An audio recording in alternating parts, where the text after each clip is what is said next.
పుంగనూరు జన సైనికులకి, వీర మహిళలకి అందరికీ హృదయపూర్వక నమస్కారాలు. ముఖ్యంగా ఈ వేదికను అలంకరించి ఈ ప్రోగ్రాం నిర్వహిస్తున్నటువంటి వేణుగోపాల్ రెడ్డి గారికి, మన తిరుపతి ఎమ్మెల్యే ఆరణి శ్రీనివాసులు గారికి, నా స్నేహితుడు అజయ్ గారికి, డాక్టర్ హరిప్రసాద్కి, కిరణ్ రాయల్కి, కోట వినుత, కీర్తన, నాగేంద్ర, సుభాషిణి, అలాగే పొంగునూరు చిన్న, నరేష్, రమణ, విరూపాక్షి, మీ అందరికీ హృదయపూర్వక ధన్యవాదాలు, అభినందనలు తెలియజేస్తున్నాను.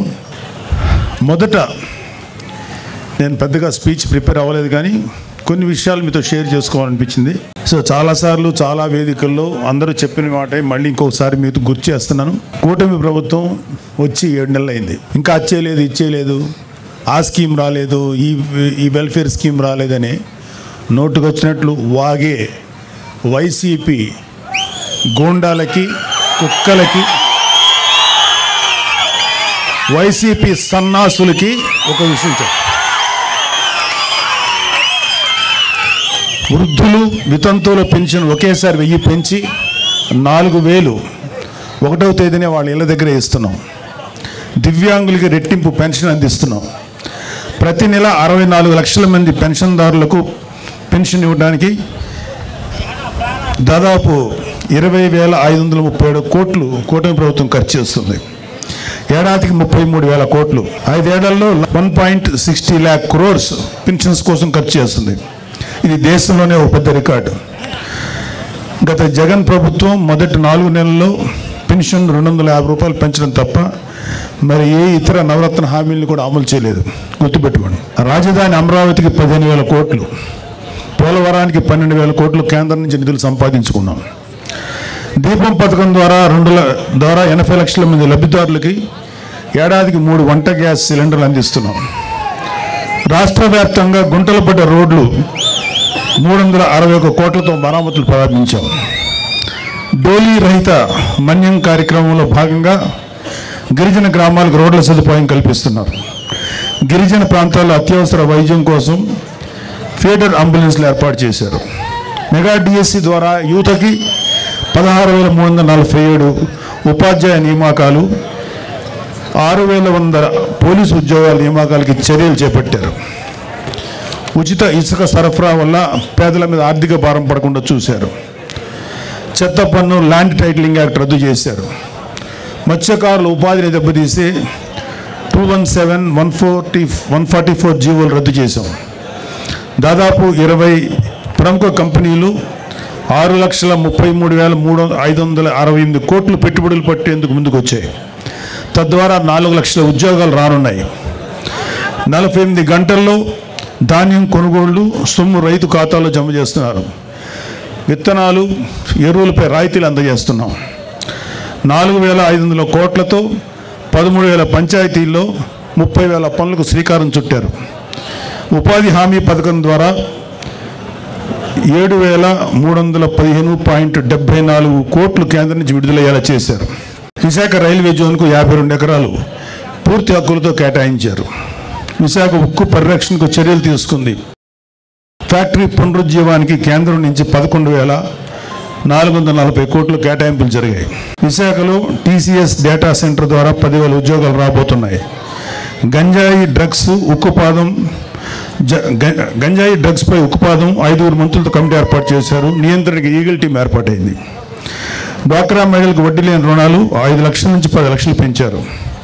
విపత్తు సాయం కింద హెక్టార్కు 10,000 నుంచి 2,000కు పెంచారు. కర్నూలులో హైకోర్టు బెంచ్ స్థాపనకు అసెంబ్లీ తీర్మానం చేసింది.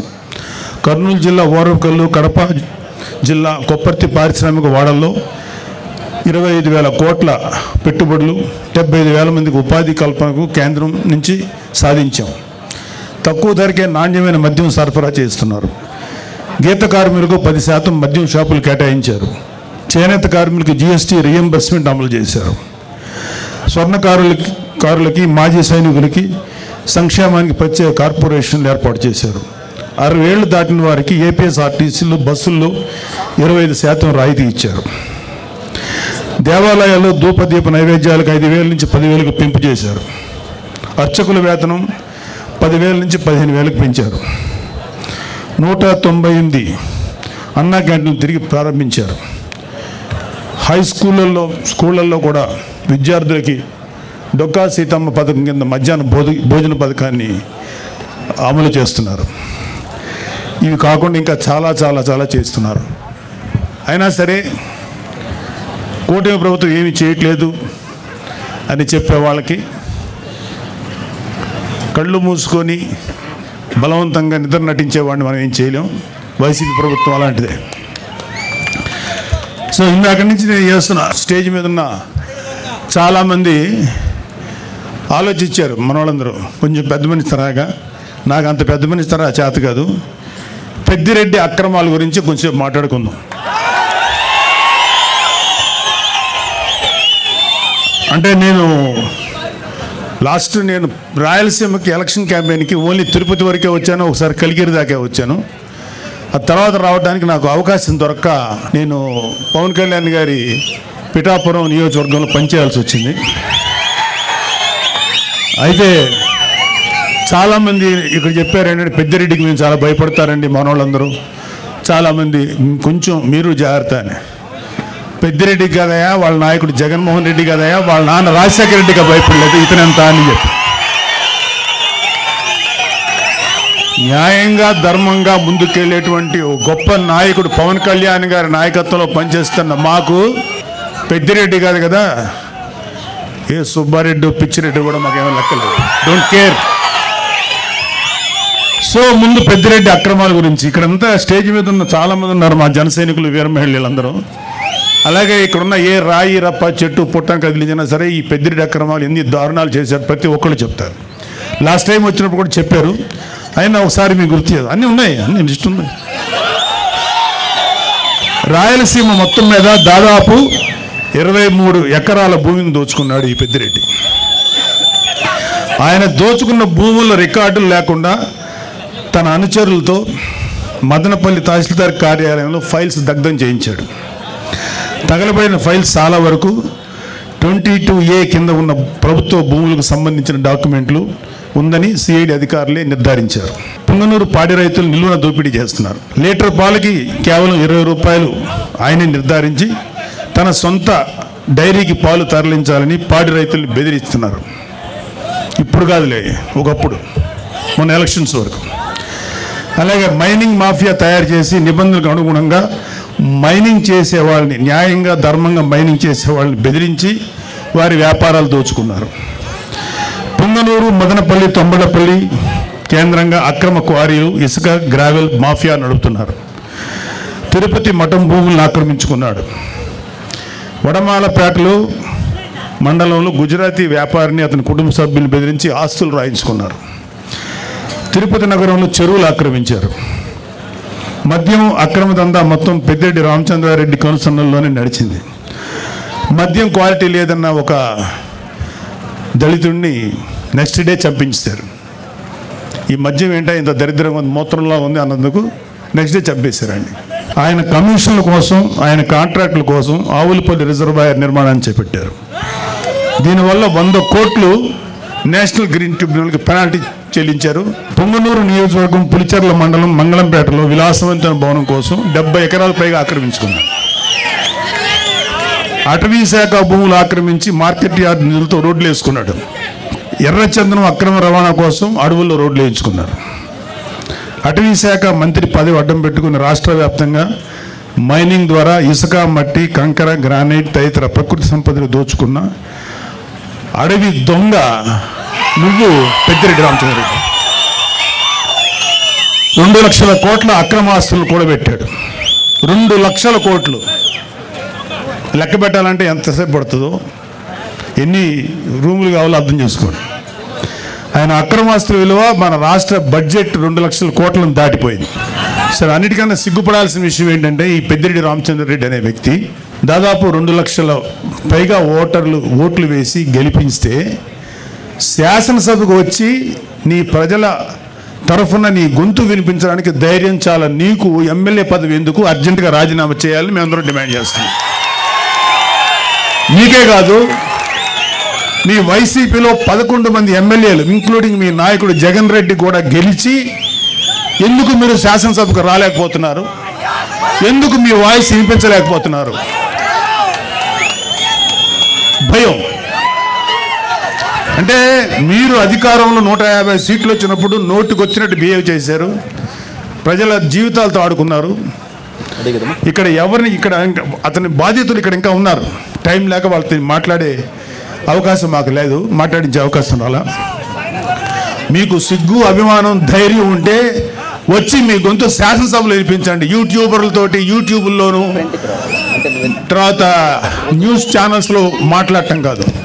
ఇంక్లూడింగ్ జగన్ రెడ్డికి చెప్తున్నాం, వచ్చి నీ వాయిస్ శాసనసభలో వినిపించు. ఏమన్నా అంటే మాకు మైక్ ఇవ్వట్లేదు, మాకు మైక్ ఇవ్వలేదని. అరే మీరు వచ్చి మాట్లాడండి, ఆ మైక్ ఇస్తారు, అప్పుడుగా తెలుస్తుంది. అది రావడానికి, అది వచ్చి అసలు శాసనసభ చుట్టుపక్కల రావడానికి మీకు ధైర్యం సరిపోట్లా. మొత్తం అధపాతాలను పడిపోయారు కదా, అందుకని భయం. రండి, మీరు అధపాతాలో ఉన్నారు కదా, అక్కడి నుంచి మాట్లాడండి, కనీసం వినపడద్దు మాకు. ఇంకోటి, ఒకే ఒక వైసీపీ నాయకులు ఇంక్లూడింగ్ పెద్దిరెడ్డి రామచంద్రారెడ్డి ఎవరెవరి ఆస్తులైతే అడ్డగోలుగా కబ్జా చేశారో ఇవన్నీ కూడా బయటకు తీస్తాం. చాలామంది మన కార్యకర్తలు, కూటమి కార్యకర్తలందరికీ ఒక అసంతృప్తి ఉంది, వీళ్ళ మీద ఎవరి మీద చర్య తీసుకోలేదని. అందరి మీద చక్కగా చర్య తీసుకుంటాం. వచ్చి 8 నెలలు అయింది. ముందు ఈ 8 నెలలు 1 ఇయర్లో ప్రజల సంక్షేమం ముఖ్యం, వీళ్ళ మీద పగ తీర్చుకోవడం ముఖ్యం కాదు. అయితే వీళ్ళ యొక్క క్రైమ్ని ముందు చెప్పడం కంటే కూడా ప్రజల వెల్ఫేర్ కోసం ముందు వచ్చాం కాబట్టి ముందు ఆ జాగ్రత్తలు తీసుకుంటున్నాం. ఈవెన్చువల్గా జగన్ రెడ్డితో సహా, పెద్దిరెడ్డి రామచంద్రారెడ్డితో సహా అందరి మీద, మన కాకినాడ ద్వారంపూడితో సహా ప్రతి వాళ్ళ మీద చర్యలు తీసుకుంటాం. ఎవ్వడు లా నుంచి తప్పించుకోలేడు, చట్టం నుంచి ఎవ్వడు తప్పించుకోలేడు. ప్రతి వాడిని మెడబెట్టి లోపల తోస్తాం, అది గుర్తుపెట్టుకోండి. చివరగా ఒక చిన్న మాట, రైతు మీటర్ల పేరుతో 1500 కోట్లు విడుదల చేశారు, ఒక్క మీటర్ బిగించలేదు. ఆ 1500 కోట్లు ఏమయ్యాయి? Mister Peddireddy, you have to answer. మీ పార్టీలో మీతో పాటు మైనింగ్ వ్యాపారం చేసిన బాలినేని శ్రీనివాసరెడ్డి షేర్లు లాక్కున్నది నిజమా కాదా? ఆన్సర్. గతంలో మీరు లిక్కర్ వ్యాపారంలో రాజ్ కసిరెడ్డితో కలిసి 50-50 షేర్ బిజినెస్ చేసింది నిజమా కాదా? మీ కుమారుడు మిథున్ రెడ్డి కుటుంబ సభ్యుల మీద అడ్డగోలు బ్రాండ్లతో మద్యం మాఫియా నడిపింది మీరు, నిజమా కాదా? ఎన్నికల సమయంలో ప్రజలను భయభ్రాంతులకు గురి చేసి అక్రమంగా గెలిచిన మీరు ఈరోజు నియోజకవర్గం అడుగు పెట్టాలంటే భయపడిపోయే స్థితిలో ఉన్నారు, నిజమా కాదా? ధైర్యంగా వచ్చి శాసనసభలో మాట్లాడండి. మేము మాట్లాడే మాటలు ఆయన ఈ మధ్యన మొన్న ఒక మీటింగ్లో అన్నాడు, నెక్స్ట్ మళ్ళీ మేము వచ్చేస్తాం, వచ్చేసేసి జగన్ రెడ్డిని సీఎం చేసుకుంటాం, మా మీద ఎవరెవరైతే మా మీద దౌర్జన్యం చేశారు, వీళ్ళ మీద దౌర్జన్యం చేశామంట, వీళ్ళు చేసిన ఏదో పనులు బయట పెట్టి దాని గురించి మాట్లాడితే దౌర్జన్యంలా ఉంది. ఎవరెవరు చేస్తారో అందరి మీద తిరిగి మేము రిటార్చ్ ఇస్తాం, తిరిగి పగ తెచ్చుకుంటాం అన్నారు. అరే అది రావడానికి ఇంకా 4 సంవత్సరాల 7 నెలలు, ఎలక్షన్ రావడానికి. మళ్ళీ వచ్చే ఎలక్షన్లో మీరు గెలవడానికి ఛాన్స్ లేదు కదా. ఇప్పుడు 11 వచ్చినాయి, 11లో ఈసారి సింగిల్ డిజిట్కి పడిపోవద్దని గ్యారంటీ ఏంటి? మీరేమన్నా రామరాజ్యాన్ని నడిపారా? మీరేమన్నా మహానుభావులుగా పరిపాలించారా? వెయిట్. సో మీరు కళ్ళగంట మానండి. జగన్మోహన్ రెడ్డి చాలా సందర్భాల్లో మీతో మనం మాట్లాడిన మాటలు ఉన్నాయి. ఇక త్వరలోనే జమిలీ ఎలక్షన్స్ వచ్చేస్తాయి, మనం అధికారంలోకి వచ్చేస్తామని. ఇంత ఇల్యూషన్, అంటే ఒక రకమైన మానసిక దీనిలో సైకలాజికల్ సమస్యలతో ఉన్న మీకు ఎప్పుడో 4 సంవత్సరాల 7 నెలలు 3 నెలలు 4 నెలల తర్వాత వచ్చే ఎలక్షన్స్ అప్పుడే వచ్చేస్తాయని చెప్పి జనాలతోటి మైండ్ గేమ్ ఆడుతున్నారు, లేకపోతే మీ కార్యకర్తలను ఉన్న వాళ్ళని సేవ్ చేసుకోవడానికి ప్రయత్నిస్తున్నారు. అరే మీ పార్టీలో ఎంతమంది ఉంటారో ఇంకా తెలియదురా, అందరూ వచ్చేస్తారు, చాలామంది బయటకు వచ్చేసారు. మీరు రైట్ హ్యాండ్ అని పేరు పెట్టిన విజయసాయిరెడ్డి బయటకు వచ్చాడు. మిగతా వాళ్ళు రావడం పెద్ద లెక్కేం కాదు. 22 లక్షల మంది ప్రజలు 11 మంది ఎమ్మెల్యేలు ఎన్నుకుంటే ఆ 25 లక్షల ప్రజల గొంతుకుని శాసనసభలో వినిపించలేని మీరు వచ్చే ఎలక్షన్లో గెలిచి ప్రజలకు ఏదో చేస్తారని చెప్పి భ్రమలో ఎవరు లేరు. గుర్తుపెట్టుకోండి. మీకు అందరికీ కూడా ఇంకొక 1 year 2 years లోపల అందరికీ మీ నేరాలకి, మీరు చేసిన అక్రమాలకి ఆన్సర్ చెప్పుకోవాలి. అలాగే కలిగిరి సభలో పెద్దిరెడ్డి రామచంద్రారెడ్డి గారి గురించి, అంటే ఈయన మాఫియా గురించి మోడీ గారు ఏమన్నారంటే, ఈ మైనింగ్ మాఫియా, ఎర్రచందనం మాఫియా వీళ్ళందరినీ తుంగలోకి తొక్కుతానని చెప్పారు. మోడీ గారు ఇంకా ఏం అనలేదు, మాకేం కాదని అని మీరేం సంతోషపడకండి. మీ నెత్తి మీద కత్తి ఏలాడుతుంది మీతో దారం సపోర్ట్తో. ఆ దారం ఎప్పుడైనా తెగుద్ది, అది మీ నెత్తి మీద గుచ్చుకుంటుంది, గుర్తుపెట్టుకోండి. కాబట్టి ఇది మన వేణుగోపాల్ రెడ్డి గారు మీతో మాట్లాడడానికి ఒక మంచి అవకాశం కల్పించినందుకు చాలా సంతోషం. సో పవన్ కళ్యాణ్ లాంటి నాయకుడు నాయకత్వంలో పనిచేస్తున్నందుకు మా అందరికీ చాలా గర్వంగా ఉంది. ఒక నిజాయితీపరుడైన నాయకుడైన ఆయన ఆధ్వర్యంలో పనిచేయటం నిజంగా మాకు గర్వకారణం. మాకు ఏ పదవుల మీద, ఏ అధికారాల మీద ఆశ లేదు. నిజాయితీగా పవన్ కళ్యాణ్ గారి యొక్క ఆశయాల మేరకు మేము పనిచేస్తున్నాం. సో మనందరం కూడా మన భవిష్యత్తు ఇంకా బ్రైట్ చేసుకోవడం కోసం, అద్భుతంగా చేసుకోవడం కోసం పనిచేద్దాం. ఇప్పుడు మీరు చాలా మాటలు విన్నారు, ఎన్ని చెప్పాను నేను. వెల్ఫేర్ కార్యక్రమాలు, ఇంకా చాలా కార్యక్రమాలు ముందుకు వస్తాయి. మన విలేజెస్ రోడ్లు ఎంత పాడైపోయాయో మీ అందరికీ తెలుసు. ఆ రోడ్లు పవన్ కళ్యాణ్ గారు ఎలా బాగు చేస్తున్నారో తెలుసు. ఒక గోకులాలు 400 కూడా నిర్మించలేదు ఒక 5 ఏళ్లలో. వచ్చిన 6 నెలల లోపల దాదాపు 11,000 గోకులాలు, ఇంకో 11,000 గోకులాలు తయారీలు ఉన్నాయి. అసలు పంచాయతీరాజ్ శాఖగా చేశాడు ఆయన పెద్దిరెడ్డి రామచంద్రారెడ్డి. అటవీ శాఖ మినిస్టర్గా చేశారు. పవన్ కళ్యాణ్ గారు చేస్తున్నారు. మీ కంటి ముందు తెలుస్తుంది నిజాయితీగా పనిచేసేవాడి పనితనం ఎలా ఉంటుంది, అడ్డగోలుగా ప్రజల్ని దోచుకు తినేవాడి పనితనం ఎలా ఉంటుందని. అది ఆల్రెడీ చూశారు మీరు. ఇలాంటి పెద్దిరెడ్డి రామచంద్రారెడ్డి లాంటి అక్రమంగా పనిచేసే ఈ యొక్క నాయకుల పరిపాలన, ఇవాళ పవన్ కళ్యాణ్ గారు లాంటి నిజాయితీపరుడి యొక్క పరిపాలన ఎలా ఉంటుందో మీరందరూ కళ్ళతో చూస్తున్నారు. ఇంకా అద్భుతమైనటువంటి పరిపాలన అందిస్తారు ఈ కూటమి ప్రభుత్వం.